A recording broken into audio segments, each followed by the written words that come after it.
The world has witnessed many great women of strength who manage to tap into their everyday power to leave an incredible mark on society.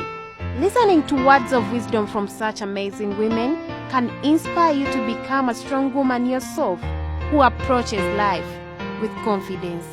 Inspire. My name is Kirabo Josephine, a student of Makerere University Business School, doing Bachelor of Commerce, majoring in accounting. I am an author of Bringing Out the Best in You and a humanitarian of JK World Raising Aspiration, which ultimately focuses on orphans and elderly persons in Uganda.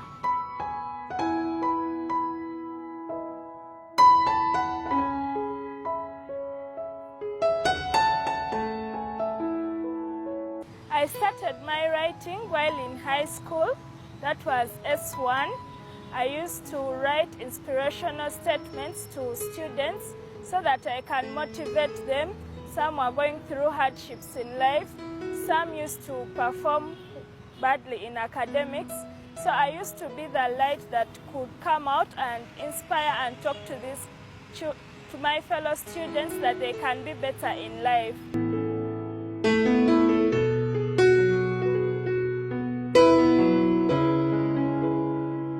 Headmaster requested for the most inspirational student to be on the student's body. My classmates elected me, and that's when I knew I had an impact on my fellow students.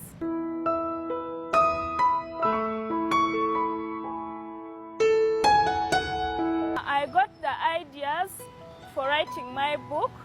In S1 up to S3, I had short notebooks whereby every advice that I could give to a person, I could note it down so that anyone who had similar challenges, I could give them that book so that they could read the pieces of advice from there. So in my S4 vacation, I gathered all my notebooks and all the information in the notebooks, I used it to compile the book.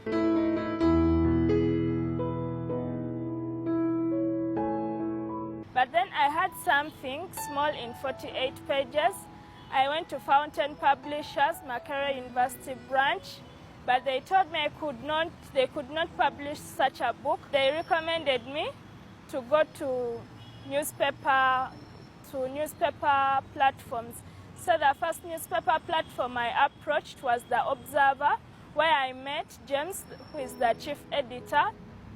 James was an inspiration to me, and he motivated me to continue with my writing, and he recommended me to Muhumuza Dance, who is now my current editor of the books I write.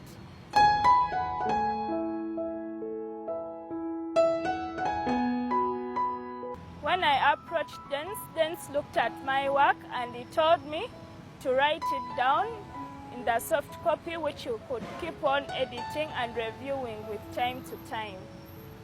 So my grandparents were supportive, and my parents, that is my uncle, Mr. Matovu, he was able to get for me a computer where I started typing my work, and also my grandfather could also help me with his computer so that I could keep typing my book slowly.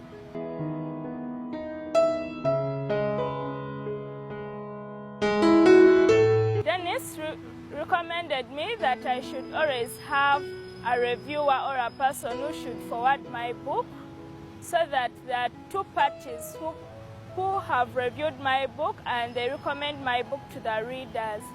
That's why I was able to reach out to Mr. Fadil Mande. I was working with UNEB by then, and I knew him that he mentors young people. So I thought his love for young people, he would welcome me easily, something which he did. He got his email, introduced myself, and I started communicating with him about what I had at hand. And he received me very well, and he started communicating from there. And then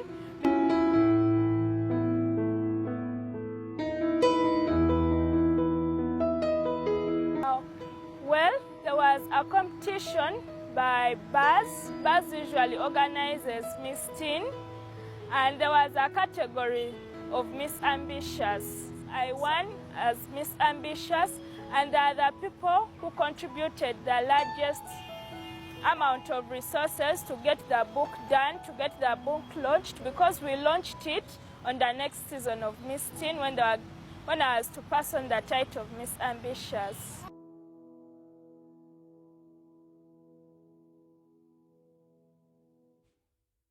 After launching my first book, my next step was I have a lifelong mission on earth because I'm an orphan, and the biggest part of my upbringing has been by my grandparents. So in 2018, after making a lot of money from selling of my book, I started on laying a firm foundation of seeing my lifelong mission come true. That is inspiring orphans in education. I want to be the light that can be able to raise the orphans' aspirations. And then I look out for the elderly persons, because if it has not been for my grandparents, I wouldn't have made it here in life. So I also do not want to see elderly people die, paupers. So I come out to help with them from the proceeds of my books.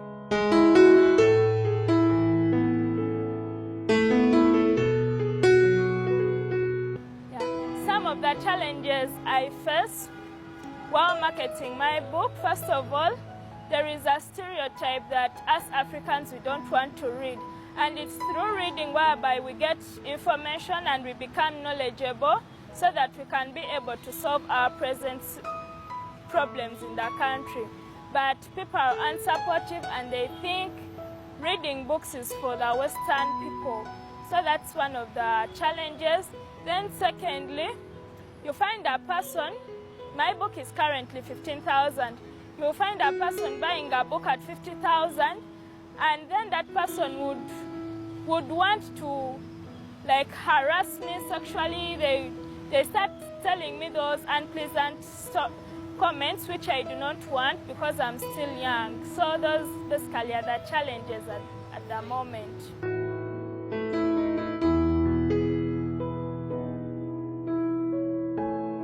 Personal selling at the moment because I want people to know me, to know the author, and I want to distribute my book so that in the end, other books I publish, they can be able to sell for themselves when I take them to bookshops.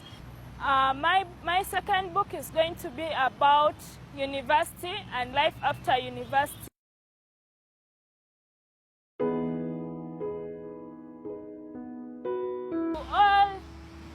Young people and young girls out there, all I can say that there is no discrimination against success.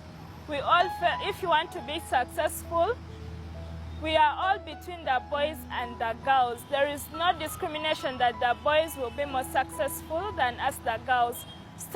So stand out, make your impact be felt, and in case you're facing criticism from your fellow girls because you know you're going to lose friends because you're standing out to be the best, ignore that. You'd rather be lonely in this time for a season than kill your dream for a lifetime. Inspire.